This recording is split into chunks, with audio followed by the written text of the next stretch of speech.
Assalamualaikum warahmatullahi wabarakatuh. Alhamdulillahi rabbil alamin. Wassalatu wassalamu ala sayyidil mursalin wa ala alihi wa sahbihi ajma'in. Subhanaka la ilma lana illa ma 'allamtana innaka antal alimul hakim. Rabbi israh li sadri wa yassir li amri wahlul 'uqdatam min lisani yafqahu qawli. Allahumma salli ala sayyidina Muhammadin al-Fatih lima ughliq wal khatim lima sabaqa nasir haqqi bil haqq wal hadi ila siratikal mustaqim wa ala alihi haqqa qadrihi wa miqdarihi al-azim. Ibadallah, ittaqullaha haqqa tuqatih wa la tamutunna illa wa antum muslimun. Jamaah Masjid Agung Karimun yang dirahmati Allah Subhanahu wa taala, di subuh ini kita akan mengambil pelajaran hikmah dari Al-Imam Dhunnun Al-Misri, lanjutan. Kemarin kita sudah sampaikan tetapi belum selesai. Pertama sekali kita Fatihah terhadap baginda Rasulullah SAW, kepada para anbiya, sahabat, tabi'in, tabi'in, kepada para awliya, wassahadah, wassalihin, wa jami' masyayikhina fid din, khususan Abu Sayyid Muhammad bin Alwi Al-Malik Al-Hasani wa Abu Sayyid Ahmad bin Sayyid Muhammad Al-Malik Al-Hasani, amaddanallahu bimadadihim wa fadha alaina min barakatihim wa anwarihim wa ulumihim fid din wa dunya wal akhirati bisirril Fatihah. A'udzu billahi minasy syaithanir rajim. Bismillahirrahmanirrahim. Alhamdulillahi rabbil alamin. Ar-rahmanir rahim. Maliki yaumiddin. Iyyaka na'budu wa iyyaka nasta'in. Ihdinas siratal mustaqim. Siratal ladzina an'amta 'alaihim ghairil maghdubi 'alaihim waladdallin. Amin. Bismillahirrahmanirrahim. Qala Abu Yasin Muhammad bin Alawi Al-Malik Al-Hasani, Dhunnun Al-Misri radhiyallahu ta'ala anhu, ila an qala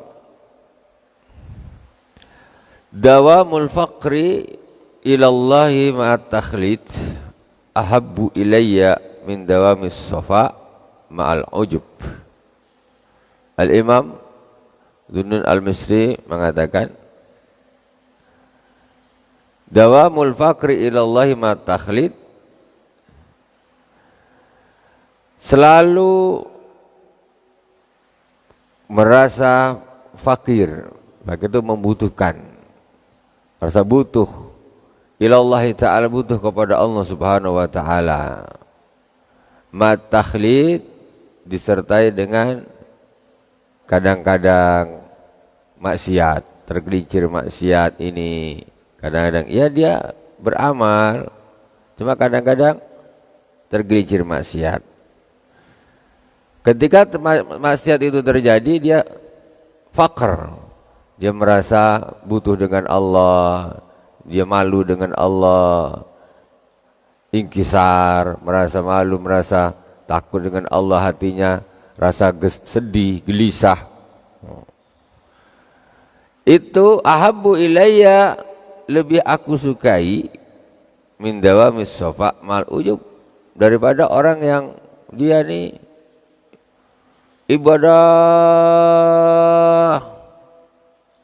ibadah terus, konsekuen, maksiat tidak, ibadah.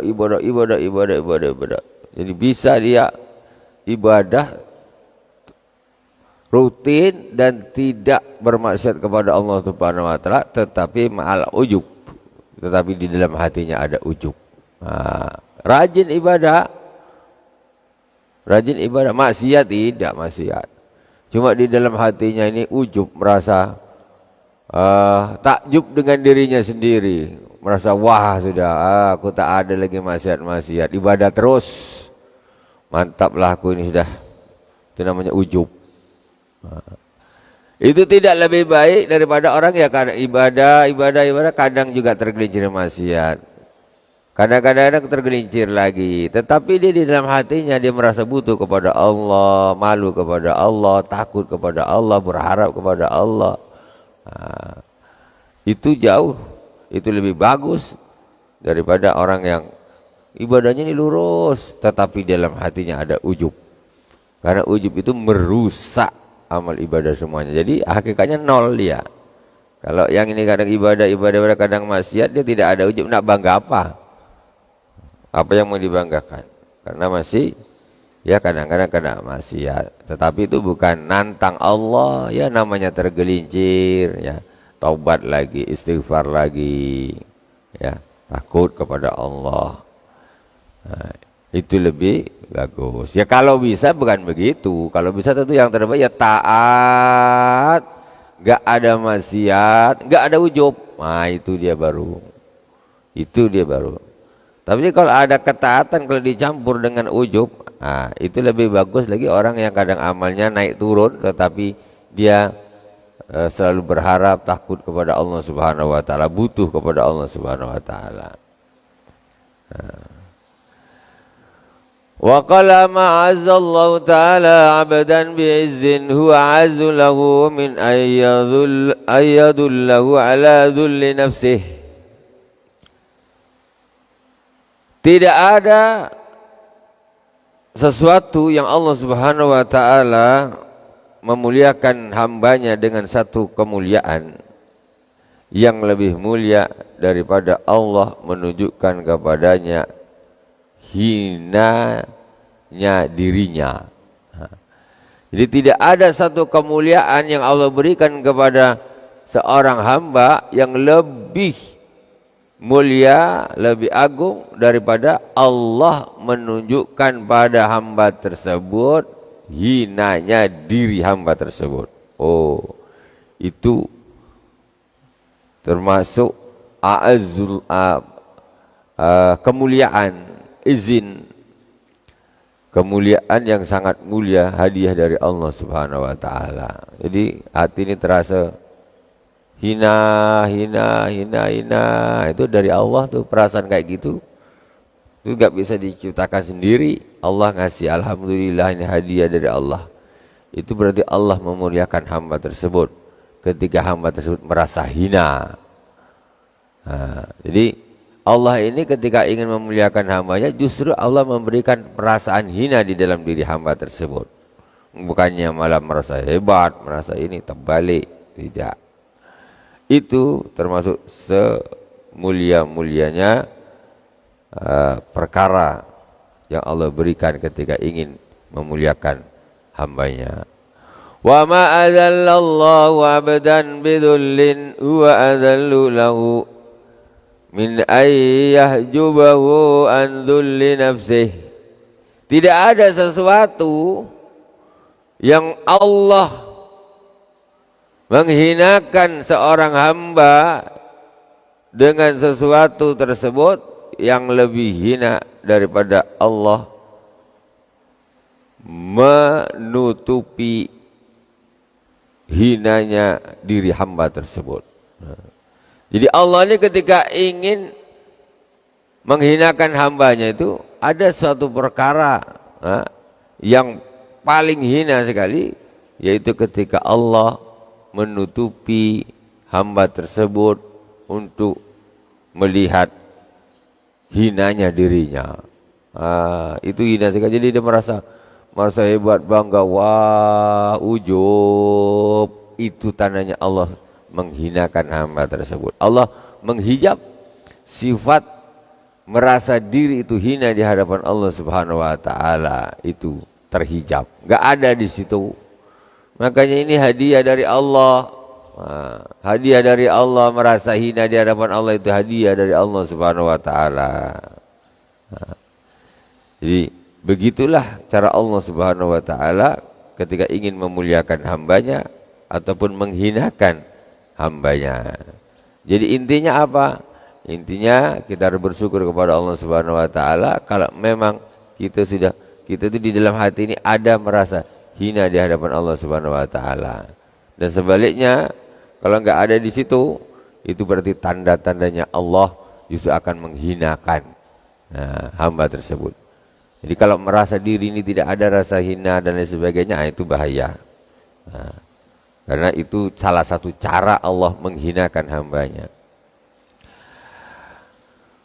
Wa qala kullu muti'in musta'nisun wa kullu 'asin mustauhishun.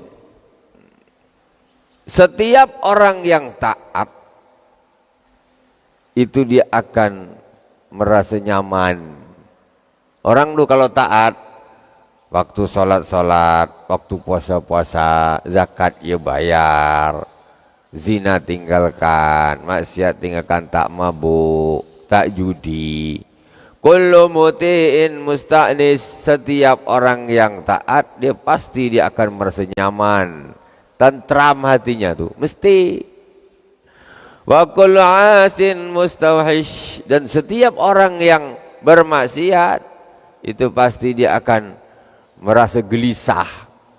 Orang ini kalau suka maksiat mesti gelisah di hatinya, mesti gelisah. Judi, mamanya maksiat, mesti gelisah. Enggak sholat, gelisah, rasanya gelisah, tak enak rasa, pokoknya hati ini tak tentram. Berjudi, berzina, mabuk-mabukan. Orang yang mabuk-mabukan tuh gayanya aja ingin menghilangkan pusing, mikirin segala macam. Iya, pas mabuk itu hilang, pas sadar tambah pusing otaknya, tambah gila. Karena sesuatu yang hilang itu, maka ketika kembali dia pasti akan berkurang. Dia merasa fly, tak terasa susah, tak terasa, semuanya lupa. Ada masalah sikit mabuk, ada ini sikit mabuk. Wa kullu 'asin mustauhish, setiap orang yang bermaksiat pasti dia akan merasa gelisah. Tak ada cerita lah para pemabuk itu merasa tentram hatinya, itu tidak ada. Itu pas dia gila aja tak sadar dia mabuk, dia itu karena otaknya hilang, akalnya hilang, ya dia tidak merasa apa-apa tentu. Tapi ketika dia sudah sadar, itu dia akan justru akan merasa tambah gelisah, tambah gelisah, tambah gelisah, tambah gelisah. Gitu. Ya ibaratnya lah orang nih kalau bersalah itu mesti macam tak enak gitu. Tidak enak. Itu antara sesama manusia saja. Ini bersalah tapi di hadapan Allah Subhanahu wa taala.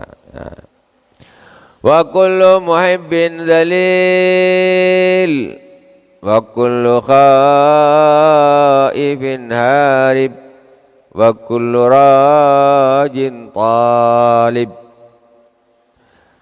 Setiap orang yang mencintai maka dia akan hina di hadapan orang yang dicintai. Kalau seorang dia mencintai, maka dia akan hina di hadapan apa yang dia cintai itu. Tinggal mau cintai apa dulu? Mau cintai apa dulu? Contoh kalau ada seorang mencintai seseorang yang lain, ya, dia mesti disuruh apa aja, macam ikut aja hina. Mesti. Itu namanya dia akan hina. Pokoknya begitu cintanya dia, aduh, padahal pernah disuruh berangkat lagi, karena cintanya tak kuat dikuat-kuatkan. Suka sama pacarnya, bukan saya bolehkan pacar, contoh, disuruh ngangkat sesuatu yang berat, apa segala macam, padahal dia keberatan. Tapi karena cinta, iyain aja. Disuruh boleh-boleh kesana kesini, iyain aja, hina. Itu ketika seorang pencinta itu kan hina. Jadi makanya untuk menghinakan diri itu tidak ada tempat lagi yang berhak untuk kita hina di hadapannya, yaitu kecuali Allah Subhanahu wa taala.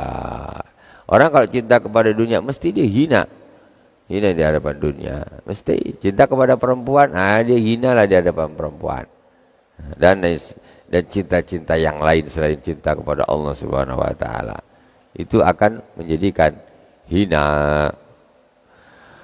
Wa kullu khaifin harib, dan setiap yang takut maka dia akan lari. Setiap yang takut maka dia akan lari. Takut lari. Takut lari. Ya kecuali pengecualian takut kepada Allah. Kalau takut kepada Allah justru larinya mendekat kepada Allah Subhanahu wa taala. Lari dari maksiat. Lari dari maksiat. Wa kullu rajin talib, dan setiap orang yang berharap dia tentu akan mencari. Kau berharap apa? Surga, cari. Kau berharap harta, kerja. Kau berharap ilmu, belajar. Wa kullu rajin talib. Ini ada orang berharap surga, beramal tak mau, gila. Kau nak masuk surga mau, solat tak? Kau ni orang gila kah? Kau nak alim, berilmu, belajar tak mau. Jadi apa arti rojakmu, berharapmu itu apa artinya? Enggak ada artinya. Kau pengen kaya, pengen, tapi malas-malasan, malas kerja, suka tidur. Tapi aku kepengen jadi orang kaya raya. Engkau ni waras apa tidak? Wa kullu rajin talib, setiap orang yang berharap dia pasti akan mencari. Jadi namanya bukan harapan kosong. Ini berharap aja berharap, tapi usahanya tak ada. Terakhir, Al-Hikmah Imam Dhunnun Al-Misri. Qala man ahabbal khalwata faqad ta'allaka bi'amudil ikhlas. Barang siapa yang suka menyendiri dia suka. Salat tak nampak orang, infak tak nampak orang, ibadah pokoknya ibadahlah tak nampak orang, tak perlu orang-orang tengok, dia sendiri saja, zikir sendiri, baca Quran sendiri, orang lain tak usah tengoklah. Salat pun tak, orang lain tak perlu, dia lebih suka ngumpat, dia lebih suka ngumpat, tidak mau menampakkan amalnya di hadapan orang, gak mau. Banyak solatnya pun tak nampak, karena dia kalau solat sembunyi, khalwa, tidak ditampakkan kepada orang lain. Beda kalau banyak solat, kalau di depan orang ramai, banyak solatnya. Kalau tak ada orang, tak ada solat. Astagfirullahaladzim.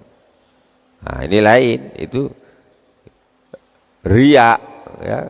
Kalau memang untuk niatnya untuk pamer. Man ahabbal khalwata faqad ta'allaka bi amudil ikhlas. Barang yang siapa yang suka menyendiri, maksudnya ibadah tapi tidak ditampak-tampakkan kepada orang lain, faqad ta'allaka bi amudil ikhlas, maka sungguh dia telah bergantung kepada tiangnya keikhlasan. Itu berarti orang ikhlas betul. Sedekah, orang lain tak perlu tahulah. Kalau dia justru ketika nak sedekah dia tengok tak ada orang, baru masukkan duit ke tong amal. Tak mau dia tampak-tampakkan. Ini kan orang ikhlas ini. Jadi kalau kita ni kalau sedekah tak nampak orang, rasanya kurang mantap. Pokoknya kurang sedap lah di hati dia, macam aduh, ada aja. Jadi kalau ada orang baru, gitu rasanya mantap tuh, masukkan duit tuh, mantap. Tapi kalau tak ada orang kan nanti orang bilang aku bakhil pula, tak pernah. Man ahabbal khalwata faqad ta'allaka bi amudil ikhlas. Barang siapa yang suka menyendiri di dalam beramal, enggak mau nampakkan kepada orang lain, maka dia sungguh telah berpegang dengan tiangnya keikhlasan. Salat, ada orang tak ada, sembunyi dia, malam-malam baru salat, tak ada orang tahu. Masya Allah, ibadahnya luar biasa. Belajar, berzikir, baca Quran. Jangan baca Quran pas dipentas saja, baca, orang banyak dengarkan, banyak yang lihat, banyak yang nonton. Habis itu tak ada lagi Quran dibaca. Orang yang ikhlas, betul-betul ikhlas, maka dia justru ketika nak baca dia sembunyi-sembunyi, orang lain tak perlu tahulah. Dia Allah Subhanahu wa taala. Itu betul-betul orang yang ikhlas. Orang rajin ibadah kalau hanya di depan orang belum menjadi standar, belum bisa menjadikan ukuran kesolehan. Karena kadang-kadang ketika di depan orang banyak itu lain dengan ketika tidak ada yang melihat. Aslinya kita itu yaitu ketika tidak ada orang lain. Itu aslinya kita. Kalau nak rajin sholat apa tidak, itu ketika tak ada orang. Kalau rajin baca Quran apa tidak, aslinya itu ketika tak ada orang. Kalau ketika ada orang ini lain, semangat ini. Jadi karena Allahnya ini berapa persen, karena manusianya berapa persen. Kalau tak ada siapa-siapa, engkau itulah asli engkau. Nak rajin ya di situ, nak malas ya di situ, ahli maksiat ya di situ, ahli ibadah ya di situ. Oh, kalau depan orang tak ada maksiat sekali. Tapi ketika tak ada orang, maksiat terus. Itu aslinya, originalnya. Padahal semestinya orang ini ketika menyendiri, ya, itu seharusnya kalau dia betul-betul ikhlas kepada Allah Subhanahu wa taala, dia itu justru lebih bagus, minimal sama dengan ketika dilihat orang, itu minimal sama.